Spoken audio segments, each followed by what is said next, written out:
স্বাধীনতার ৭৯ বছর পূর্ণ হয়ে ৮০তম বছরে পদার্পণ। ৮০তম স্বাধীনতা দিবস উদযাপন। দেশ জুড়ে পালিত হয়ে যাচ্ছে ঐতিহাসিক উদযাপনের আমেজে এবং জাতীয় পতাকার সম্মান রক্ষায় নানান কার্যক্রম। এর মধ্যে 2026 সালের মূল ভাবনা বা থিম যুবশক্তি ফর বিকশিত ভারত 2047 এবং ১৫০ বছরের উদযাপন বন্দে মাতরম। স্বাধীনতা দিবস সম্পর্কে বলতে বসলেই যে তথাকথিত চিরপরিচিত ছবি আমাদের মনে আসে, ঠিক সেরকমই একজন বিপ্লবীর কথা আজ আলোচনা করব, বিরসা মুন্ডা। বিরসা মুন্ডা কিন্তু একজন ভারতীয় দেশপ্রেমিক ছিলেন, স্বাধীনতা সংগ্রামী, লোকনায়ক এবং সমাজ সংস্কারক। ব্রিটিশ ঔপনিবেশিক শাসন এবং স্থানীয় শোষকদের বিরুদ্ধে ছোটনাগপুর অঞ্চলে বিখ্যাত উলগুলান বা মুন্ডা বিদ্রোহ পরিচালনা করার জন্য তিনি ইতিহাসে অত্যন্ত বিখ্যাত হয়ে আছেন। বিরসা মুন্ডা ছিলেন ভারতের রাঁচি অঞ্চলের একজন মুন্ডা আদিবাসী এবং সমাজ সংস্কারক। তৎকালীন ব্রিটিশ শাসকদের অত্যাচার অবিচারের প্রতি ক্ষুব্ধ হয়ে তিনি আদিবাসী মুন্ডাদের সংগঠিত করে মুন্ডা বিদ্রোহের সূচনা করেন। বিদ্রোহীদের কাছে তিনি বিরসা ভগবান নামে পরিচিত ছিলেন। বিদ্রোহের পরে বিরসা সহ তার শতাধিক সঙ্গী গ্রেপ্তার হন। বিচারে তার ফাঁসির হুকুম হয়। ফাঁসির আগেই অবশ্য রাঁচি জেলে কলেরা রোগে আক্রান্ত হয়ে মৃত্যু ঘটে। ধৃত অন্যান্য 2 জনের ফাঁসি এবং 12 জনের দ্বীপান্তর, এছাড়া 73 জনের দীর্ঘ কারাবাস হয়।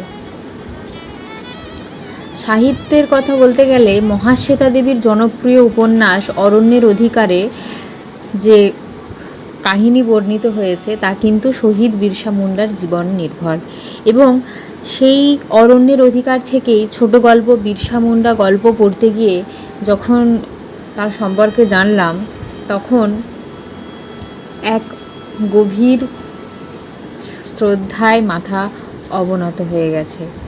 আজ সেটা আলোচনা করব আপনাদের সাথে। বিরসা মুন্ডার প্রাথমিক পড়াশোনা সালগা গ্রামে হয়। বাল্যকাল থেকেই বিরসার পড়াশোনার প্রতি ছিল দারুণ আগ্রহ। নতুন কিছু শেখার এবং বাইরের জগৎকে চেনার এক অদম্য ইচ্ছা ছিল তার মধ্যে। কুন্তি ব্লকের সামলং স্কুলে 3য় শ্রেণী অবধি পড়ার পর বিরসা মুরজু ব্লকের বুরজু উচ্চ প্রাথমিক বিদ্যালয় থেকে 5ম শ্রেণী পাশ করেন। এরপর বিরসা চাইবাসায় লুথেরান জার্মান মিশনারি স্কুলে ভর্তি হন এবং এখানে 7ম শ্রেণী অবধি পড়েন। চাইবাসার স্কুলে পড়ার সময় বিরসা মুন্ডা খ্রিস্ট ধর্ম গ্রহণ করলে তার নাম হয় ডেভিড দাউদ। স্কুলে পড়ার সময় থেকেই বালক বিরসা আদিবাসী সমাজকে ব্রিটিশদের কবল থেকে মুক্তির জন্য চিন্তা করতেন। 1886 সাল থেকে 1890 সাল পর্যন্ত বিরসা মুন্ডা এবং তার পরিবার চাইবাসাতেই বসবাস করত। একসময় জার্মান এবং রোমান ক্যাথলিক খ্রিস্টানদের মধ্যে বিক্ষোভ শুরু হলে সেই আন্দোলনের রেশ গিয়ে পড়ল আদিবাসীদের মধ্যেও। স্বাধীনতা সংগ্রামের আলোতে উদ্ভাসিত হয়ে সুগানা মুন্ডা বিরসাকে স্কুল থেকে সরিয়ে নিলেন। 1890 সালে চাইবাসা থেকে বিরসাকে নিয়ে সর্দারদের প্রবল চাপে খ্রিস্ট ধর্ম ত্যাগ করিয়ে গ্রামে ফিরে আসেন তার মা। এরপর 1891 সালে বান্দাগাঁও গ্রামের বিরসার সাথে পরিচয় হয় বান্দাগাঁওয়ের জমিদার জগমোহন সিংয়ের মুন্সি আনন্দ পাওয়ারের, যার প্রভাবে বিরসা বৈষ্ণব ধর্ম গ্রহণ করেন। ক্রমেই নিজ জাতিকে জাগ্রত করার দায়িত্ব বিরসা দক্ষতার সঙ্গে পালন করতে শুরু করেন। বিরসা মুন্ডা আদিবাসীদের তাদের মূল ঐতিহ্যবাহী উপজাতীয় ধর্ম সারনা পন্থা অনুসরণ করার পরামর্শ দেওয়া শুরু করলেন। ক্রমশ লোকের মুখে মুখে বিরসা মুন্ডা হয়ে উঠলেন ধরতি আবা, অর্থাৎ ভগবান জগৎ পিতা। মাত্র 20 বছর বয়সে 1895 সালে তিনি ঘোষণা করলেন এক নতুন ধর্মের, যার মূল ভিত্তি ছিল একেশ্বরবাদী মুন্ডা ধর্ম। দলে দলে মুন্ডা, ওরাও, খরাই নরনারীরা নতুন ধর্ম গ্রহণ করতে শুরু করলেন। বিরসা মুন্ডা মুন্ডা বিদ্রোহের নেতা হিসেবে খ্যাত হয়ে আছেন, যদিও প্রথমেই তিনি অস্ত্র তুলে নেননি। কৈশোরে তার হাতে থাকতো একতারা আর কোমরে গোজা থাকতো বাঁশি। প্রকৃতিও সাড়া দিত বাঁশির শব্দে। কিন্তু অধিকারের লড়াইয়ে সেই হাতেই একসময় উঠে এলো তীর-ধনুক। মিশনারি স্কুলে থাকাকালীন বিরসা সর্দারি আন্দোলনে জড়িয়ে পড়েছিলেন। বিরসা মুন্ডা তার অভিজ্ঞতায় বুঝেছিলেন আদিবাসীদের দুরবস্থার জন্য একা দিকু, যেখানে দিকু কথার অর্থ হলো শত্রু, অর্থাৎ ব্রিটিশরা দায়ী নয়, দেশীয় দিকুরাও ব্রিটিশদের সঙ্গে সঙ্গ দিচ্ছে। আর তাই হয়তো নিজ বাসভূমে পরবাসী হয়ে আছেন আদিবাসীরা। ব্রিটিশরা ঔপনিবেশিক ব্যবস্থায় সামন্ততান্ত্রিক রাষ্ট্র গড়ে তুলতে চেয়েছিলেন। তারা একে একে দখল করতে থাকে অরণ্য জমি এবং দখল নিতে থাকা জমিগুলি তাদের থেকে অন্যায়ভাবে ছিনিয়ে নেওয়া হয়।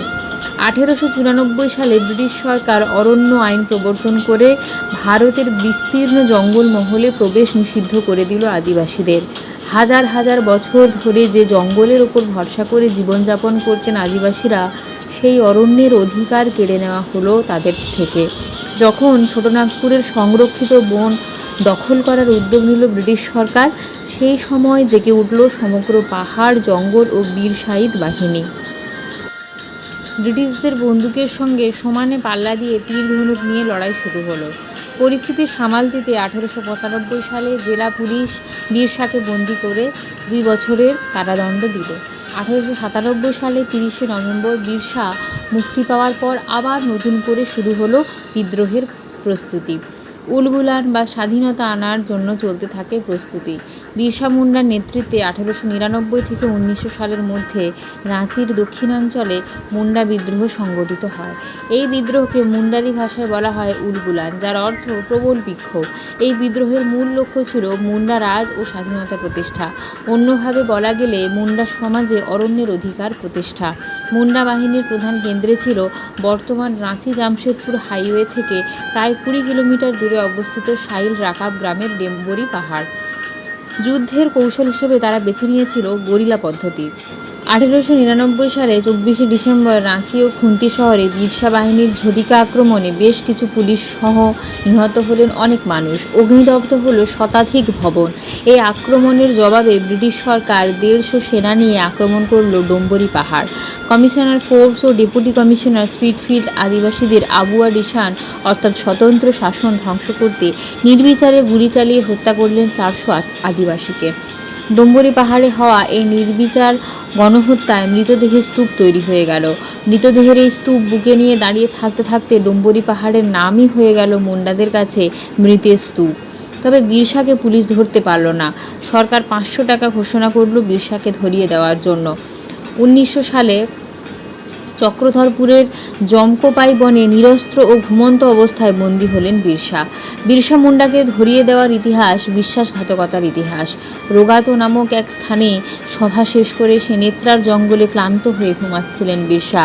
ডোনকা মুন্ডার স্ত্রী শালি তার জন্য ভাত রাঁধছিল।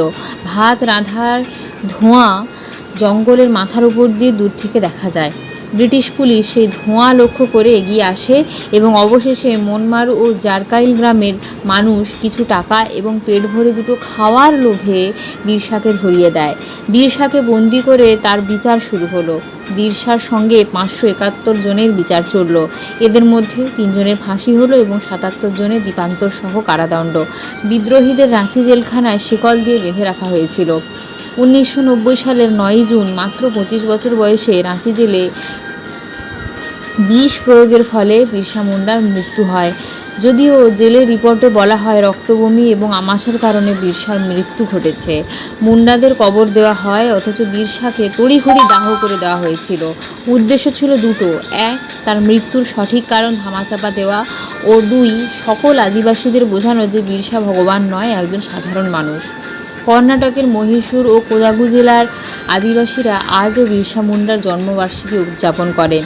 বিরসা মুন্ডার নামে বেশ কিছু সংগঠন চলে, যার মধ্যে উল্লেখযোগ্য হল বিরসা মুন্ডা বিমানবন্দর, Birsa institute of technology, Birsa Munda বনবাসী ছাত্রাবাস, সিধু কানু বিরসা বিশ্ববিদ্যালয় এবং বিরসা কৃষি বিশ্ববিদ্যালয়। সম্প্রতি IIM রাঁচি তাদের প্রতিষ্ঠানে Birsa Munda centre for tribal affairs বিভাগ চালু করেছেন আদিবাসী জীবন নিয়ে গবেষণা করার জন্য। 2004 সালে বিরসার জীবন নিয়ে উলগুলান এক ক্রান্তি নামে একটি হিন্দি সিনেমা প্রকাশিত হয়। আবার মহাশ্বেতা দেবী বিরসার জীবন নিয়ে লিখেছেন অরণ্যের অধিকার নামে একটি উপন্যাস, যার জন্য তিনি সাহিত্য একাডেমি পুরস্কার লাভ করেন। ভারতীয় পার্লামেন্ট মিউজিয়ামে একমাত্র আদিবাসী নেতা হিসেবে তাঁর ছবি সযত্নে রাখা আছে। ব্রিটিশ বিরোধী সংগ্রামে তার অসামান্য লড়াইয়ের কথা স্মরণে রেখে 2000 সালে বিরসা মুন্ডার জন্মদিনে 15ই নভেম্বর ঝাড়খণ্ড রাজ্য গঠন করা হয়। হ্যাঁ বন্ধুরা, এটাই আমাদের ভারতবর্ষ, যে ভারতবর্ষে স্বাধীনতা আনার জন্য কত তরুণ রক্ত ঝরে গেছে। এবং বর্তমানে খুবই প্রাসঙ্গিক যে বিষয়টা, সেটা হলো জেনজি আন্দোলন, এবং যার জেরে কেন্দ্রীয় শিক্ষামন্ত্রীর পদত্যাগ। এবং এই ঝাড়খণ্ড জুড়েই কিন্তু এখনও আন্দোলনটা চলছে। ছাত্র আন্দোলন, তরুণ আন্দোলন, দেশের অন্যায়ের বিরুদ্ধে।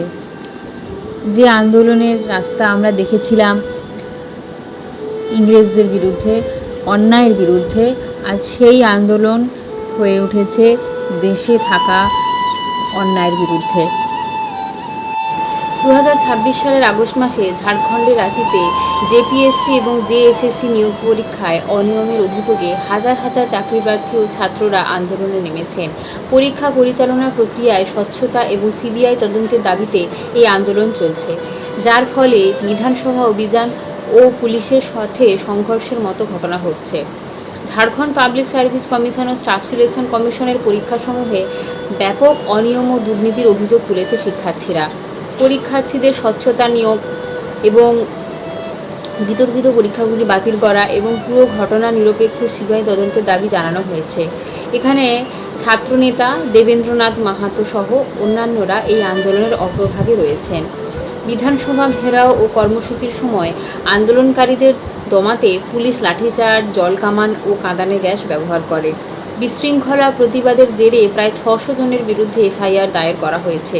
পুলিশের লাঠিচার্জের প্রতিবাদে রাজ্যে রাজনৈতিক দলগুলি বন্ধ ডেকেছে এবং সরকারের ওপর চাপ তৈরি করছে। অন্যদিকে সরকারের পক্ষ থেকে শিক্ষার্থীদের সাথে আলোচনা ও সংস্কারের জন্য ইমেল আইডি চালু করা হলেও শিক্ষার্থীরা সিবিআই তদন্তের দাবিতে অনড় রয়েছে। তো এই হলো আমাদের বর্তমান ভারতবর্ষ, এবং যেখানে আমরা এই আন্দোলন, এই লড়াই করা শিখেছি আমাদের অগ্রজদের কাছ থেকেই। তাই বিরসা মুন্ডা সম্পর্কে যে আলোচনাটা চলছিল, মহাশ্বেতা দেবী তার জীবনের শেষ অংশে বর্ণনা করতে গিয়ে অরণ্যের অধিকার যে উপন্যাস রয়েছে সেখানে লিখেছেন, 9ই জুন 1890 খ্রিস্টাব্দ, রাঁচি জেল। সকাল 8টার সময় বিরসা রক্তবমি করে অজ্ঞান হয়ে যায়। বিরসা মুন্ডা সুগানা মুন্ডার ছেলে, বয়স 25 বছর, বিচারাধীন বন্দী। 3রা ফেব্রুয়ারি বিরসা ধরা পড়েছিল, কিন্তু মে মাসের শেষ সপ্তাহ অবধি বিরসা আর অন্য মুন্ডাদের বিরুদ্ধে কেস তৈরি করে দেওয়া যায়নি। তবে মুন্ডাদের হয়ে লড়ছিলেন ব্যারিস্টার জেকব। তিনি এখনও লড়ছেন। বিরসা জানতো জেকব ওদের হয়ে লড়বেন। বিরসা জানতো জেকবকে ওর জন্য লড়তে হবে না। ক্রিমিনাল পুলিশ কোডের বহু ধারায় বিরসাকে বাঁধা হয়েছিল, কিন্তু বিরসা জানতো ওর দণ্ড হবে না। অজ্ঞান বিরসা, অজ্ঞান, কিন্তু সব জানতে পারছে ও, সব দেখতে পাচ্ছে ছবির পর ছবি। মুন্ডার জীবনে ভাত একটা স্বপ্ন হয়ে থাকে। ঘাটও একমাত্র খাদ্য যা মুন্ডারা খেতে পায়, তাই ভাত একটা স্বপ্ন। কোনো না কোনোভাবে ভাত বিরসার জীবনকে নিয়ন্ত্রণ করছে। বেশিরভাগ সময়ই বিরসার উদ্ধত ঘোষণা, মুন্ডা শুধু ঘাটও খাবে কেন, কেন সে দিকুদের মতো ভাত খাবে না। আর 3রা ফেব্রুয়ারি বিরসা ধরা পড়েছিল ওরা ভাত রাঁধছিল বলে। বিরসা ঘুমাচ্ছিল, মেয়েটা ভাত রাঁধছিল। নীল আকাশে ধোঁয়া উঠছিল, বিরসা ঘুমোচ্ছিল। সেই লোকগুলো ধোঁয়া দেখতে পায়। তারপর বন্দগাঁও, তারপর খুন্তি, তারপর রাঁচি। হাতে হাত করা ছিল বিরসার। দুদিকে 2জন পুলিশ। বিরসার মাথায় পাগড়ি ছিল, পরনে ধুতি। গায়ে কিছু ছিল না, তাই বাতাস আর রোদ একই সঙ্গে বিঁধছিল চামড়ায়। পথের দুপাশে লোক ছিল, ওরা সবাই মুন্ডা। ওরা সবাই কাঁদছিল। মেয়েরা বুক চাপড়াচ্ছিল, আকাশ পানে হাত তুলেছিল। পুরুষরা বলছিল, যারা তোমাকে ধরা করালো তারা মাঘ মাস ফুরোতে দেখবে না। তারা যদি জাল পেতে থাকে, সে জালে ধরা বড়া আর খরা তারা ঘরে নেবে না। কিন্তু বিরসা তাদের উপর রাগ করেনি। ধরিয়ে দিয়েছে? ধরিয়ে দেবে না কেন? ডেপুটি কমিশনার গুনে গুনে 500 টাকা দেয়নি? 500 টাকা অনেক টাকা। কোনো মুন্ডার 500 টাকা থাকে না। মুন্ডা যদি রাতে শুয়েও স্বপ্ন দেখে, স্বপ্নে বড় মহারানীর ছাপ মারা 10টা টাকা দেখতে পারে। ওরা 500 টাকা পেলে বিরসাকে ধরাবে না কেন? আসলে বিরসার নিজের ওপরে রাগ হচ্ছিল। ঘুম এলো কেন? না ঘুমোলে তো ওরও জেগে থাকতো। আগুন জ্বেলে ভাত রাঁধতে দিত না, তাহলে আগুন জ্বলতো না, আকাশে ধোঁয়া উঠতো না, কেউ দেখতে পেত না। পথ চলতে চলতে বিরসার মনে হচ্ছিল, এখন অচৈতন্য বিরসার মনে হলো সে আগুন ওরা নিভিয়ে দিয়েছিল তো। মুন্ডাদের খেয়াল বড় কম। ধিকি ধিকি আগুন থেকে জঙ্গল জ্বলে যায়, দাবানল লাগে। আর কয়েক বছর ধরে জঙ্গল বড় শুকনো, বড় খরা। তাই তো বিরসা উলুগুলানে সব ভালো করে জ্বালাতে চেয়েছিল। উলগুলানের আগুনে জঙ্গল জ্বলে না, মানুষের হৃদয় আর রক্ত জ্বলে। সে আগুনে জঙ্গল জ্বলে না। জঙ্গল নতুন করে মুন্ডা মায়েদের মতো, বিরসার মায়ের মতো জঙ্গলের সন্তানদের কোলে নিয়ে বসে। তাই বিরসা অরণ্যের অধিকার চেয়েছিল। অরণ্য ছিনিয়ে নেবে দিকুদের দখল থেকে। অরণ্য মুন্ডাদের মা, আর দিকুরা মুন্ডাদের জননীকে অপবিত্র করে রেখেছে। উলগুলানের আগুন জেলে বিরসা জননীকে শুদ্ধ করতে চেয়েছিল। তারপর মুন্ডা আর হো, কোল আর সাঁওতাল, ওরা অরণ্যের অধিকার, ছোটনাগপুরের অরণ্যের অধিকার, পালামু, সিংভূম, চক্রধরপুর, সকল অরণ্যের অধিকার যাদের, তারা জননীর কোলে ফিরে যেত। বিরসা বুঝতে পারল ও কোথাও চলে যাচ্ছে, কেননা ভীষণ রক্ত বমি করেছে ও আজই সকালে। নিজের রক্তের রং দেখে মুগ্ধ হয়ে গিয়েছিল বিরসা, অজ্ঞান হয়ে যেতে যেতে। রক্তের রং এত লাল? সকলের রক্তের রঙই লাল হয়। কথাটা ওর কাছে খুব দরকারি এবং জরুরি বলে মনে হলো। যেন কথাটা কাউকে জানানো দরকার ছিল। কাকে জানানো দরকার ছিল? কে জানে না? অমূল্য জানে, বিরসা জানে, মুন্ডারা জানে, সাহেবরা জানে না, জেকব জানে, কিন্তু জেল সুপার, ডেপুটি কমিশনার এরা জানে না, পুলিশ সুপার জানে না। জানে না বলে ওরা সৈন্যবাহিনী, বন্দুক আর কামান নিয়ে নেংটি পরা, তীর বর্ষা, বলোয়া, পাথর সম্বল মুন্ডাদের মারতে এসেছিল। বিরসা যদি কথা বলতে পারত, বলে যেত, সাহেবরা, রক্তে কোনো ভেদ নাই, মারতে তোমাদের যত লাগে মুন্ডাদের তত লাগে। মুন্ডাদের জীবনগুলো তোমরা জবরদখল করে রেখেছ, সে দখল ছাড়তে তোমাদের যত লাগে। জঙ্গল, আবাদ করা জমি দিকুদের হাতে তুলে দিতে মুন্ডাদের তত লাগে। কিন্তু কিছু বলতে পারবে না বিরসা, চোখ খুলতে পারছে না। ভেতরে কে যেন মহুয়া তেলের মশাল আর টেমি নিভিয়ে দিচ্ছে। কে যেন দোলাচ্ছে বিরসাকে, বলছে, ঘুমাও ঘুমাও ঘুমাও রে। বন্ধুরা, আজ ভারতবর্ষের স্বাধীনতার দিবস, আর এভাবেই আমরা উদযাপন করলাম। যেখানে ধর্ম, বর্ণ, জাতিভেদ প্রথা ঊর্ধ্বে আছে দেশ।